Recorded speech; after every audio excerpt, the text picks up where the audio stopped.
இந்த ரிலேஷன்ஷிப்ஸில் வந்து ஏன் பிரச்சனைகள் வருது, ஏன் வந்து கசப்பான அனுபவங்கள் வந்து வருது, ஏன் வந்து டாக்ஸிக்காக இது ஃபீல் ஆகுது? முதல்ல இந்த சொந்தம் அப்படிங்கிற ஒரு வார்த்தையே பயனற்றதாக தான் நான் சொல்கிறேன். ஏன்னா இந்த உலகத்தில் யாரும் யாருக்கும் சொந்தமே கிடையாது. இது என்னுடைய சொந்தம், இது எனக்கு சொந்தம், இவங்க வந்து என்னோட சொந்தம் அப்படின்னு நாம் சொல்கிறதே வந்து ஒரு அர்த்தமற்றதாகவே தான் இருக்குது. ஏன்னா இந்த இயற்கை ஒட்டு மொத்தமுமே, இந்த பிரபஞ்சமுமே இந்த இயற்கைக்கு உட்பட்டே தான் இருக்கே தவிர இங்கே நம்மளோடது அப்படின்னு சொல்கிறதுக்கு எந்த ஒரு விஷயமும் கிடையாது. இன்க்ளூடிங் ஆர் செல்ஸ், நம்மளே நமக்கு சொந்தம் கிடையாது. நம்மளே இங்கே நிரந்தரமாக இருக்க போகின்ற உயிர்களும் கிடையாது. முதல்ல நம்ம வந்து ரிலேஷன்ஷிப்ஸ் அப்படிங்கிற ஒரு விஷயத்தை வந்து புரிஞ்சுக்கிறதுக்கு முன்னாடி 5 தத்துவங்களை வந்து நம்ம புரிஞ்சுக்கலாம். அந்த 5 தத்துவம் என்ன அப்படின்னா, மனிதன், உயிர்களின் பரிணாமம், உயிர், இயற்கை, குணம்.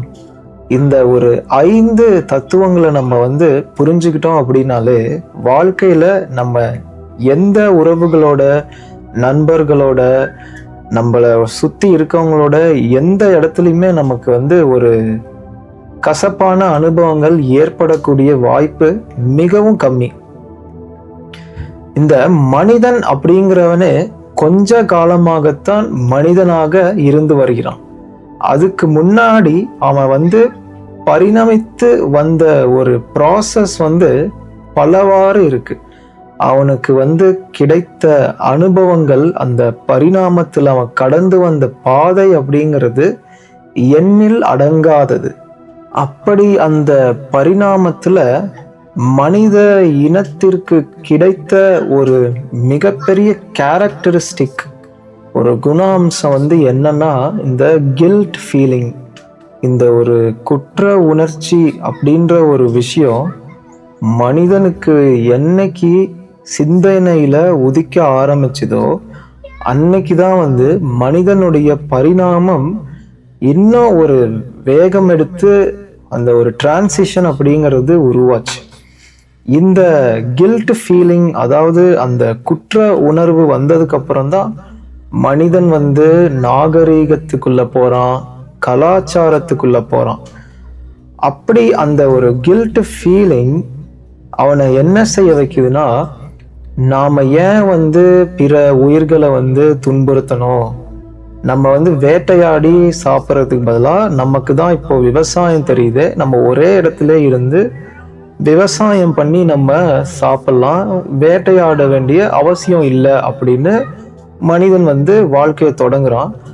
அதே போல மனிதன் வந்து எவ்வாறு இருந்தான்னா, அந்த பரிணாமத்துக்கு முன்னாடி மனிதனுடைய இயல்பு வந்து பாலிகாமி. அவனுடைய ஒரு ரிலேஷன்ஷிப், அதாவது அவன் வந்து ஒரு சொந்தம் அப்படின்னு வந்து இருந்தது அவனுக்கு அவன் வந்து வாழ்க்கையில வந்து வாழக்கூடிய நபர்கள், கூட சேர்ந்து இருக்கக்கூடிய நபர்கள் வந்து அந்த ஒரு ஆதி மனிதனுக்கு பல வகையான ஒரு நபர்கள் வந்து வாழ்க்கையில வந்து இருந்திருக்காங்க. அந்த பாலிகமி அப்படின்ற ஒரு கல்ச்சர்ல தான் வந்து மனிதன் வாழ்ந்திருக்கான், அதாவது ஆதிகால மனிதன். அப்படி அந்த வாழ்ந்து வந்த முறைகளும் அவனுக்கு அந்த பரிணாமத்துல கிடைச்ச அனுபவங்களும் என்னைக்கும் வந்து மனிதனிடத்திலே பதிவாக இருக்கிறது. இது வந்து இங்கிலீஷ்ல சொல்றோம் அப்படின்னா ஒரு ஜெனட்டிக்கல் இம்ப்ரிண்ட் அப்படின்னு வந்து சொல்லுவாங்க. நம்ம இன்னும் டீப்பா போய் பார்க்குறோம் அப்படின்னா இது வந்து ஒரு கர்ம பதிவுகள் தான். இந்த டேட்டா, அந்த ஒரு பதிவு அப்படிங்கிறது மனிதனிடத்துல வந்து அந்த பாலிகாமி கல்ச்சர்ல வந்து இருந்துட்டே தான் இருக்கு இன்னைக்கு வரைக்கும்.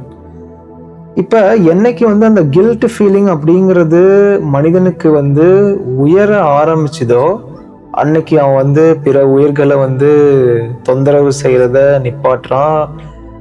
ஒருத்தனுக்கு ஒருத்தி, ஒருவனுக்கு ஒருவன் அப்படின்ற ஒரு தத்துவத்துக்குள்ள லாயல்டி அப்படின்ற ஒரு ஃபவுண்டேஷன்ல வந்து வாழ்க்கையை வந்து வாழணும் அப்படின்னு முடிவு பண்றான். அப்படி கடந்து வந்த இந்த ஒரு பரிணாமத்துல மனிதன் அப்படிங்கிறவன் இன்னும் முழுமை பெறவே இல்லை. இந்த பரிணாமத்தின் முழுமை வந்து எப்படி அந்த முழுமை அப்படிங்கிறது தீர்வு செய்யப்படுகிறதுனா, மனிதனுக்கு கிடைக்கக்கூடிய தன்மையும் புரிதலும் ஞானமுமே வந்து இந்த ஒரு பரிணாமத்தின் உச்சகட்ட நிலை, முழுமை நிலை அப்படின்றது வந்து முடிவு செய்யப்படுகிறது. எல்லா மனிதர்களுமே வந்து அந்த ஒரு நிலையை இன்னைக்கு அடைஞ்சிட்டோமா அப்படின்னா கிடையவே கிடையாது. அப்படி கடந்து வந்த அந்த பாதைகள்ல, மனிதனுக்கு கிடைத்த அனுபவங்கள்ல, மனிதனுக்கு கிடைத்த அந்த பதிவுகள் வந்து இன்னமும் நம்மளிடத்தில் வந்து இருந்து கொண்டேதான் இருக்கிறது. இந்த பதிவுகள் தான் மனிதனை வந்து மீண்டும் தூண்டி ஒரு சில வேலைகளில் வந்து ஈடுபட செய்கிறது. அது என்ன செய்யுதுன்னா, இப்போ இருக்கிற இந்த உறவுகளிடத்தில் வந்து ஏதோ ஒரு முழுமை இல்லாதது போலும், ஒரு சாட்டிஸ்ஃபேக்ஷன் இல்லாதது போலும், வேறு ஒரு துணை வந்து தேவைப்படும் அப்படின்ற ஒரு எண்ணமோ, இல்லை துணையே தேவையில்லை தனிமையா இருந்துக்கலாம் அப்படின்ற ஒரு எண்ணங்களும் வந்து அது வந்து போட்டு அந்த பதிவுகள் வந்து மனிதனிடத்தில் வந்து சிந்தனையை வந்து தூண்டி கொண்டே இருக்கு. ஏன்னா அந்த ஒரு ரிலேஷன்ஷிப் அப்படிங்கிறது வந்து அவனுக்கு சாட்டிஸ்ஃபைடா இல்லாதது தான் வந்து அதுக்கு காரணம். இந்த மனிதனுக்கு இந்த உலக வாழ்க்கையில வந்து இறை நிலை அப்படின்றத அடைதலை தவிர, அந்த ஒரு எக்ஸ்பீரியன்ஸை தவிர வேற ஒரு எந்த விஷயமும் சாட்டிஸ்ஃபேக்ஷன் தராது.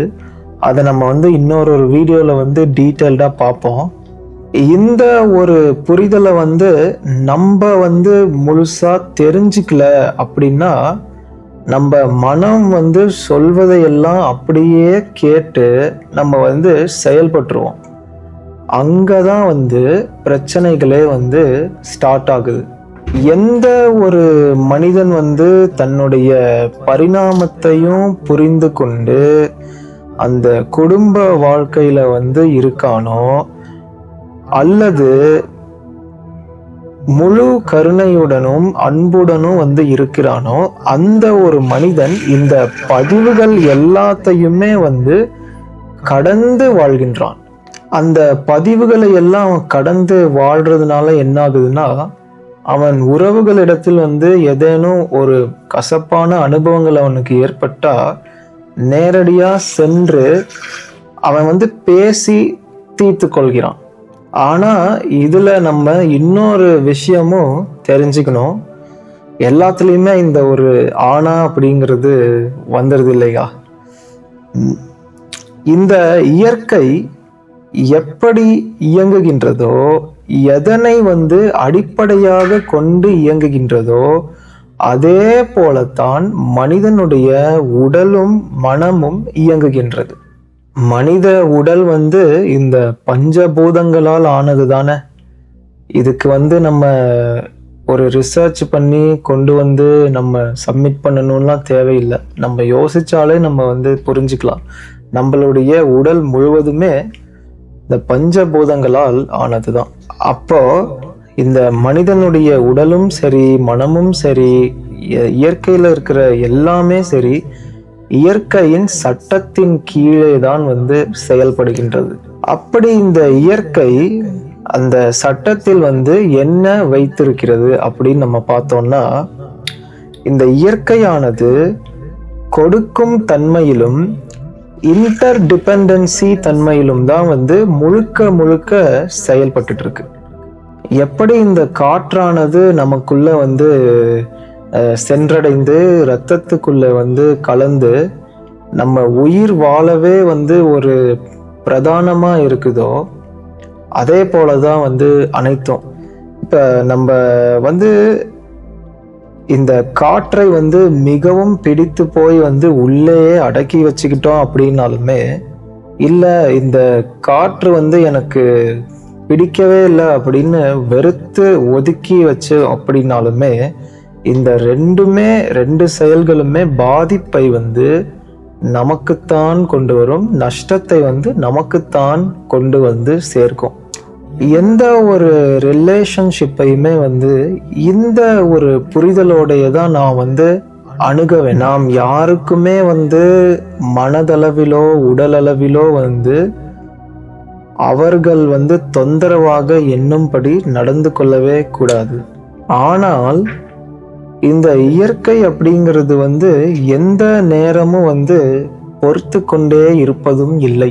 இந்த பரிணாம புரிதலும் தன்மையும் அன்பும் கருணையும் வைத்து நாம் வாழுகின்ற பொழுது அதிலும் நமக்கு வந்து மனதிற்கு வேதனை, சோகம் ஏற்படும் வகையில, ஒரு கசப்பான அனுபவங்கள் வந்து ஏற்படும் வகையில நம்ம அந்த ஒரு நபருடன் தொடர்ந்து வாழ்ந்துட்டு வர்றது அப்படிங்கிறது ஒரு தேவையற்றது. நம்ம வந்து அங்க இருக்கணும்னு அவசியம் இல்லை, நம்ம பிரிஞ்சிடலாம்.